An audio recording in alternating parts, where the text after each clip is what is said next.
Grand Bassam itself is a UNESCO town. We have the UNESCO heritage, what do you want to call it? A certificate, not a certification, but you know what I mean.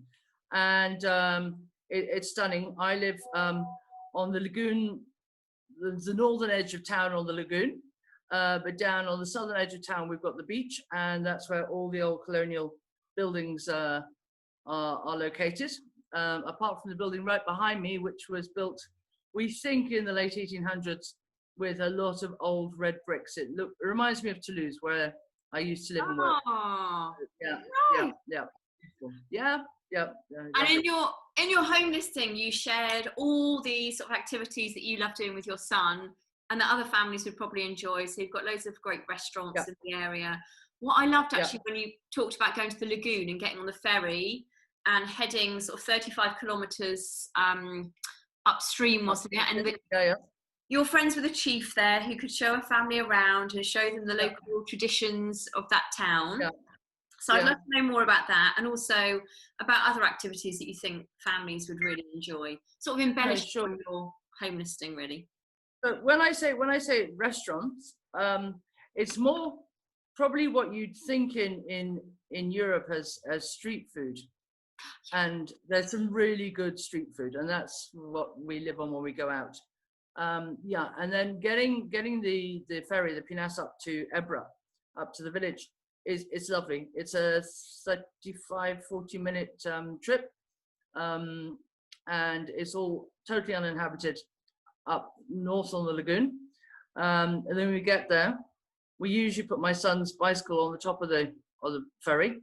It's just a little wooden ferry. I think it takes 80 maximum, and it costs about 500 francs, which is in euros, because we are pegged to the euro here. In euros, it's about 75 cents. So we get there, he gets his bicycle off, and all the other kids start running around him, and he has great fun. And I wander around the village, and the chief, he's incredible. He's a totally fluent English speaker. I didn't expect it. When I last went there, I took 2 of my refugees with me. I call them refugees. One's been stuck since the 29th of February, and the other's been stuck since June or so on their bicycles riding through to South Africa. So we all went, and they don't speak French. So yeah, it was great, because he could explain all the traditions and lots of things I've been telling them, but they wanted to go deeper into it and get more of a local understanding of what happens and how it all goes on. No, I think that's what's really unique about your home listing and your location, and that you can, and families love to explore, locations which are quite different to a typical holiday destination, and really get under the skin of a place and live through the eyes of a local. So that's what's so interesting about your home listing as well. And I think here, in terms of what I've got, it doesn't have to be a swap. The house is enormous. I also have 2 other buildings here with lots of different rooms. I have I haven't counted, about 14 bedrooms here. Oh, because you've got the Elephant Nest Hostel. Yeah, because I run the hostel. I actually work in aviation, but this is like a sideline. So yeah, I could be here. I have the car. It's a 7-seater. I can show people around, and get them around. I mean, there's so much to do here. So much to do. I mean, big treat is going off to Benua, the next town, and in this old sacred forest, a French guy has set up what do you call it in English? An aqua park in French, and it's you walk between the trees and everything else. Oh. And they do it from diddy little children. I've seen like 18 months, 2-year-olds, and they've got a little course for the small ones, and it gets bigger and bigger. Of course, my 8-year-old has to do the super heavy adult one because he's such a boy. And that's one spot. You could just sit there in the trees, undercover, not too much sunshine, and they've got food there, and yeah, it's wonderful. It's just a lovely day. You're in another world. Yeah. And you're open to going to most places as well, which is good. Yeah, we could go to most places as well, but we also want to travel too one day when we can get on a flight. But yeah,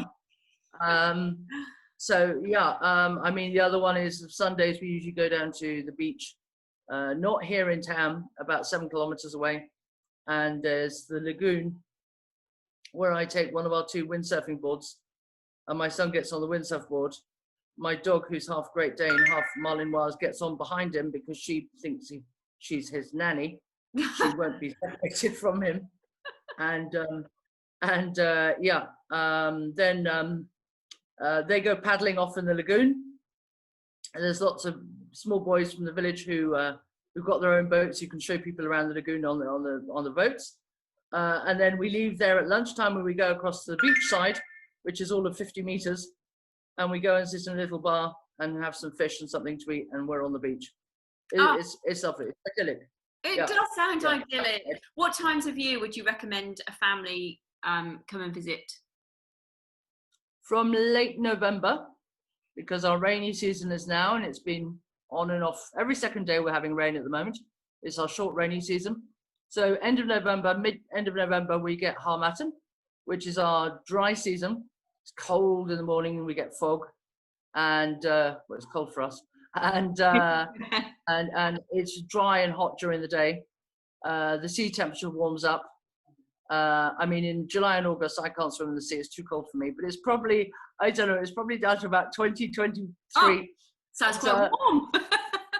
So yeah, over Christmas, right through till probably mid-February, early March.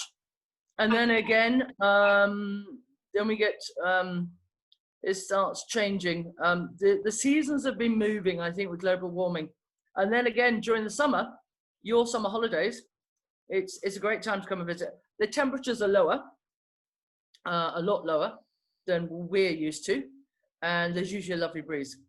So perfect for most families, especially if they're out and about and exploring. Hey, hello, how are you? What's your favourite thing to do at the weekend? What do you love? I go to Benoit and Sunday who Abidjan to see my friends Laji, Nico, Enrico. And what do we do in Benoit? What do we do in Benoit? Everybody play in Benoit. Where? In the tree. Yes, I've heard about that. It sounds awesome. Great fun. My son would love that too. It's great. It's great. Adventure. Great English. Yeah, it's coming. It's coming. You Nice see? one. Yeah. So lovely to meet you. Hopefully get to meet you in person one day. Okay. Lovely to meet you both. Okay. Lovely to speak to you. Bye. Take care. Bye. I'll send you some photos.